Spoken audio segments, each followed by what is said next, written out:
Hi, welcome to the Avoiding Power Struggles PD video. My name's Sarah, the Student Services TOSA on the General Ed Behavior Support Team in Palm Springs Unified School District. The rationale for avoiding power struggles with students is when teachers engage in power struggles with students, it hinders the learning process, damages teacher-student relationships, creates a negative classroom environment, and can escalate behavioral issues. When we engage in power struggles with students, we often reinforce the student's negative behavior rather than addressing the underlying issue. The definition of a power struggle is that a power struggle occurs when a teacher and student engage in a contest of control or authority where both parties want to win. Some common triggers might include noncompliance with instructions, disruptive behavior, emotional outbursts, or access to tangibles. Next, we'll dig a little deeper into why power struggles occur. For students, they may be seeking control or independence, testing boundaries, having emotional regulation challenges, seeking positive or negative attention, or they may have a lack of understanding of expectations. Teachers may engage in power struggles because they have a desire to maintain authority in the classroom, they have frustration with misbehavior, there's pressure to enforce rules consistently, or they may be having an emotional response to challenging behavior exhibited by the students. Some strategies to avoid power struggles that we'll go into include building positive relationships, setting clear expectations and enforcing consistent routines, offering choices, using positive reinforcement. It's also recommended that teachers stay calm and avoid engaging in conflict, redirect the behavior when possible, avoid public confrontation, and use visual supports. When building relationships with students, we want to remember to show empathy. We want to understand and acknowledge the student's feelings by saying things like, "I can see you're frustrated, let's talk about it." We also want to strive to foster mutual respect, showing respect for students' ideas and feelings. When students feel valued, they are less likely to challenge authority. Finally, we want to create a safe, supportive classroom culture. When students feel safe, they are less likely to act out. We can promote a culture where students feel like they belong. When we're talking about expectations and routines, we want to be clear and consistent. We want to make expectations for behavior clear from the start, explicitly teach the expectations, and consistently enforce and reinforce them. Also, use visual reminders or charts for younger students. Provide structure. Routine and predictability help children feel secure and understand what is expected of them. Also, involve students in setting rules. When students help to create classroom rules, they are more likely to follow them. We can also offer choices to our students. This provides autonomy.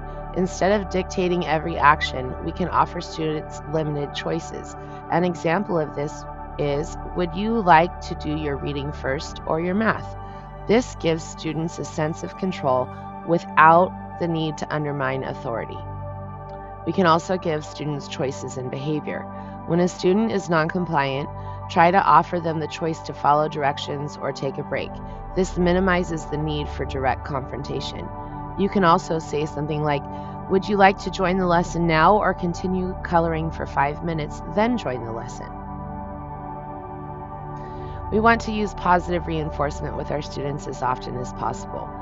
It's important to reinforce desired behaviors. Catch students being good. Praise and reward positive behavior more than you correct negative behavior. In previous videos, I have talked about the 4-to-1 praise ratio and how important it is to build relationships with students and create a positive classroom culture. Also, use specific praise. Instead of vague praise like "good job," try, "I really like how you raised your hand before speaking." Behavior-specific praise statements communicate your expectations without using directives. I also wanted to mention some suggested reinforcement systems. You want to try to have an individual reinforcement system in your classroom, a small group reinforcement system, and a whole group reinforcement system. You can also try to redirect the behavior. Distraction and redirection are very important. Redirect the student's attention to a more positive activity rather than engaging directly in a power struggle. You can say something like, "I see you're having trouble sitting still. How about we take a quick stretch before we continue?" You can also use nonverbal cues.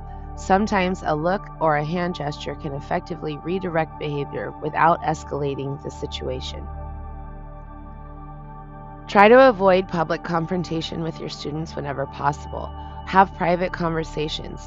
If a student is misbehaving, try to address it privately rather than in front of the class.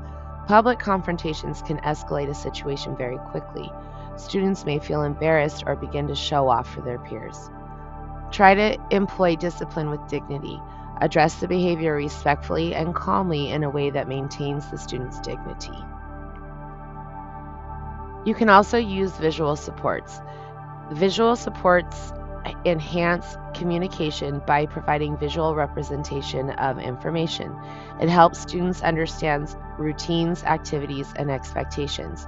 I have some examples listed here as first-then boards, visual schedules, token boards, and picture icons, and I will post a link to these in the comment section of this video. So, what do you do if a power struggle occurs? Stay calm and centered. Pause and breathe. Keep a calm demeanor. If you feel yourself becoming upset, take a moment to breathe and compose yourself. Remember that a dysregulated adult cannot help a dysregulated child. Use I statements. For example, "I need you to stop talking right now so we can move forward with the lesson," instead of saying something like, "You're disrupting the class." Acknowledge the student's feelings.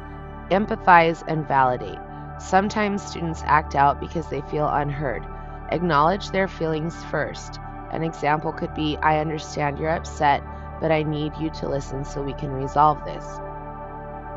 You can also remove yourself from the situation. Take a step back. If a situation begins to escalate, it's okay to briefly remove yourself from the interaction without disengaging entirely. This gives both you and the student time to take a breath and calm down.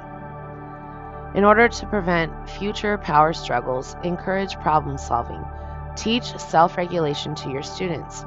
It helps them to develop strategies for managing their emotions and their behavior.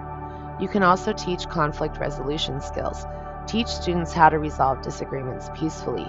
Provide tools like "I feel" statements and problem-solving strategies. Try to foster a growth mindset in your classroom.